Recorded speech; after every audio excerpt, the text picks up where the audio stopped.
Governor, there's been some news about an extra dose in these vials. Do you know what the implications are for Louisiana as the whole? You got 39,000 doses. Do you have a percentage of what you might see in that first that? Yeah, well, I don't overall. It is good news that the vials do contain 6 doses rather than 5 sometimes, but not all the time. And it depends on a number of factors, one of which is the gauge of the needle that is used to put the saline in and then draw out the doses, because some of that will remain in the needle and you don't actually get that 6th dose. But if you're supposed to get 5 and you have 6, that's a 20% increase, right?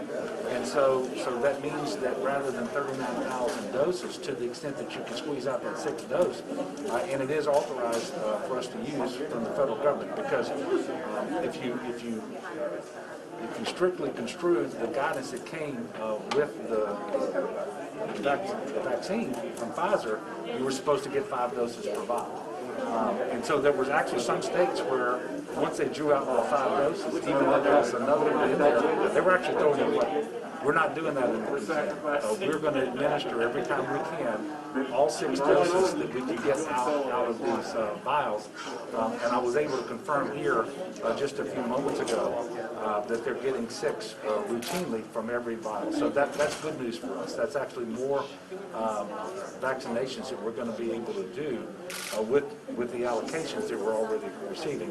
And we've also been able to confirm that we're going to be able to get the 2nd doses allocated to us in a way that 21 days later, we're going to be able to get that 2nd injection as well. So that was one of the concerns that we had, is if we get the 6 doses now, but we're not getting 6 doses later, is that going to be a problem? But they're going to continue to manufacture the vaccine in the same way, so that should not be an issue at all. Governor, some states are learning that their 2nd shipments of vaccine doses are going to be less than they originally were promised or thought they were going to be. Is that the same case here? Is it going to be 40,000 next week, or are you anticipating less? I have not been told that we're getting less next week than we anticipated. What we've been told by General Turnip at Operation Warp Speed is, and this is going to be the case, we anticipate for the rest of the time period that we're doing these vaccinations. We will find out on Friday what our next week's allocation is going to be of each vaccine by type, and then we have to put in an order to have that vaccine shipped to the locations that we want it to go to. And so today is Thursday, and I haven't been told that we're going to be short next week from the allocation we were told to expect. But I wouldn't expect to know that until tomorrow, because we're expecting to get that information on Friday. And this is one of the reasons why it's very difficult for us to tell folks who are not in priority group 1A when they might be vaccinated, because we don't know exactly how many doses we're going to be allocated. And so it's going to take a while. This is going to happen at record speed. We're going to make it as smooth and as transparent as it can possibly be, because we really want people to be vaccinated. A vaccine sitting in a freezer does nothing to end the pandemic. We have to get the vaccine in people's arms. So it's the vaccinations that we're wanting to get accomplished. And I do want people to have 100% confidence in the safety and efficacy of these vaccines. This Pfizer vaccine is 94 to 95% effective at preventing COVID. Basically, it's 100% effective in preventing severe cases of COVID. That's what the trial data showed us. And it also is very, very safe. And if there is a side effect, they're minor. They last no more than 24 to 36 hours. And that shows that your immune response is actually happening, which is a good thing. That shows that the vaccine is actually working. So we do want people to understand it's safe and it's effective. No steps were skipped in the process of developing and approving this vaccine. They were just, all the steps were done in parallel rather than in sequence in order to get the vaccine available to the public as soon as possible. So, have you heard anything about, in Alaska they've had 2 severe side effects reported. Have you heard from any of the hospitals that we're seeing any severe side effects in Louisiana? Well, I haven't heard it. I can't say that we haven't. But what I can tell you is that overall it's extremely safe. I don't believe that side effects from this vaccine are abnormal related either to compare or contrasting to previous vaccines. But we do know the number of cases we reported yesterday. We do know the number of hospitalizations we reported yesterday. And we do know the number of deaths we reported yesterday. And as a country, the United States of America yesterday reported more cases, more hospitalizations, and more deaths than at any point in the pandemic. That's what we need to be focused on is putting this pandemic behind us. Yes, ma'am. So, for the next shipment of the vaccines, could we expect that to go to the next group of people who are in Group 1A or frontline? We're going to be in 1A for a while, and priority Group 1A was developed by the Advisory Committee on Immunization Practices. They sent us those recommendations. Those were the groups that we thought needed to get the vaccine first. So those are Tier 1 hospital healthcare workers, and that's why we're here today. Those are doctors, nurses, therapists, but it's also food service workers and custodians and other people who work in the hospital setting who come into contact with COVID patients and so forth. It's also going to be EMS workers, and we're also going to get in priority 1A residents and staff in long-term care facilities, so nursing homes, assisted living centers. But 1A is going to go on for some period of time, and the Moderna vaccine will also be used to vaccinate individuals in that group. We don't know exactly when it's going to become available, but we think that EUA could be, the emergency use authorization could come as early as today. We think that it will ship through McKesson within 24 hours after that, and then we're just waiting on CDC to give the final approval. It's the exact same process that happened 1 week ago with respect to the Pfizer vaccine.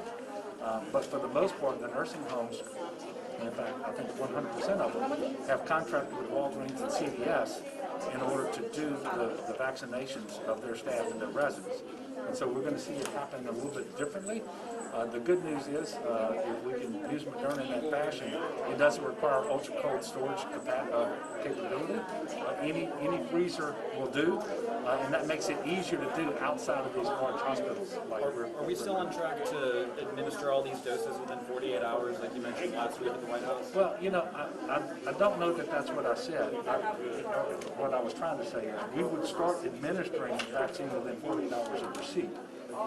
And one of the things that happened this week, and I'm glad I answered it the way I did, or at least I think I did, is we didn't know until this weekend that our weekly allocation was going to be spread over 3 days. And so they delivered some of it Monday, some of it Tuesday, and some of it Wednesday. And so what I intended to say is that within 48 hours of receipt of vaccine, we will be administering that vaccine. And it's happening much, much quicker than that. I was at auction on Monday, as you know, and about an hour and 10 minutes after the vaccine was dropped off at the hospital, delivered to the hospital, they were actually putting shots in people's arms. And so I can't tell you when those doses will all be injected into someone's arms, but it's going to be as quickly as possible. All right. Well, thank y'all very much. See some of you this afternoon. Katie she's the expert, by the way. You're doing a real good job.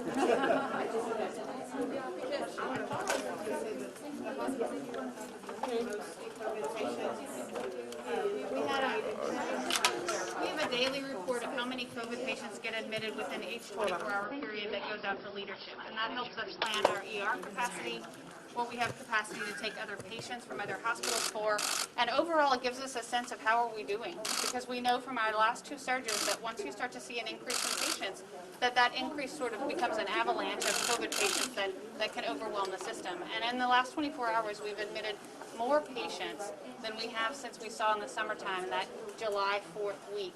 And then that July 4th week, I remember telling the governor, we've admitted more patients than I've seen since March 23rd. And so I hate hitting that point because we know that it usually marks a very tough set of weeks for us. But we knew we would get here, and we were prepared for it. Our team's ready. Thank God we have the vaccine at the same time. Our hospital's full. Every hospital in the state is full. I worry about my family. I worry about small communities that don't have access to care. We have got to get this pandemic under control if we want to offer good care to everybody. What do you think of Which is why we can't focus on the vaccine to the exclusion of doing what is necessary now. The most effective tool right now to flattening the curve, slowing the spread, reducing hospitalizations and saving lives, is this mask. It is not the vaccine. Now, we can be thankful we have the vaccine, and we need to proceed with vaccinations, incredibly important, but we cannot take our eye off of what is the main priority here, and that is slowing the spread immediately. By the way, what she just said is the experience here. That's the experience statewide. We have more people hospitalized with COVID today than we had at any point during the summer surge. We just went above 1,600. We never got quite to 1,600 during the summer surge. But what you all need to know is they have more non-COVID patients today than they had back in March and April and in the summer. And so the overall stress on our healthcare delivery system is really severe. And everybody needs to know that. So we're not, it ought to be enough if it was only COVID, but this impacts people with heart attacks and strokes and cancer patients and motor vehicle accidents and anybody else who might need a hospital bed, right? But what do you say to those people? Because you have marginalized groups who have concern and fear of vaccines in general. Every year we have campaigns to get people to get the flu shot. And there's still people who say, I will never get a flu shot because it's going to make me sick. What do you say to those people who although we know the science, you guys have preached the science, we've heard it and we've seen it, and we're seeing all these people all week get these vaccines, these frontline workers, but what do you say to those people at home who aren't on the tier yet, but will be in several months, to get the vaccine? You know, we say a couple of things, and we've had to do this for our team members too. I can't say that everybody was 100% ready to jump into this vaccine. There's always hesitancy with anything that's new. Anything that's new, whether it's buying a new truck with a new engine, right? I don't want to be the first person to buy that new truck, and not everybody wants to be the first person to get the vaccine. So what we're doing is we're taking those people who are first, and we're saying, I got the vaccine today, and I feel fine, and I feel fine tomorrow and the next day. We're saying this is not about you. I know you're not worried about your COVID illness, but this is about your family and your friends and our community, and if we don't all get this vaccine, the pandemic won't end. And then finally, it is safe, and it is protective.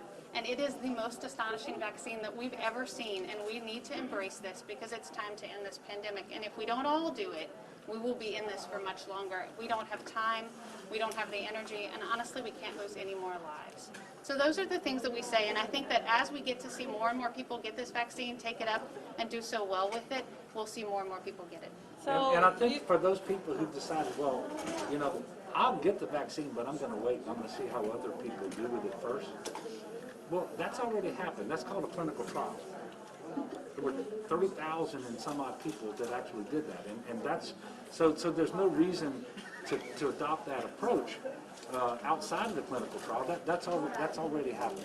So we need people as they are able to get vaccinated to do that, because we're only going to put this pandemic behind us when a certain number of people, and I don't know exactly what that number, that percentage is, somewhere around 70% get vaccinated. So we need people to do that when they're able. We were not first. We have several team members who enrolled in the clinical trial this summer. They were first. We are not first today. We're the next group, right? So what was your reaction? What was going through your mind after you received your shot today? Because we saw you get it. So what would you say to others? I've been elated this week about the ability to get the vaccine, about the ability to talk about the vaccine, about the ability to think about the end of this pandemic. But my next thought is, we need to get the show on the road. We need to do it well. We need to get as many people in here as possible so that we can do our part. And then my next thought is, and that's what I spoke to the governor about, we have more patients in this hospital than we can possibly take.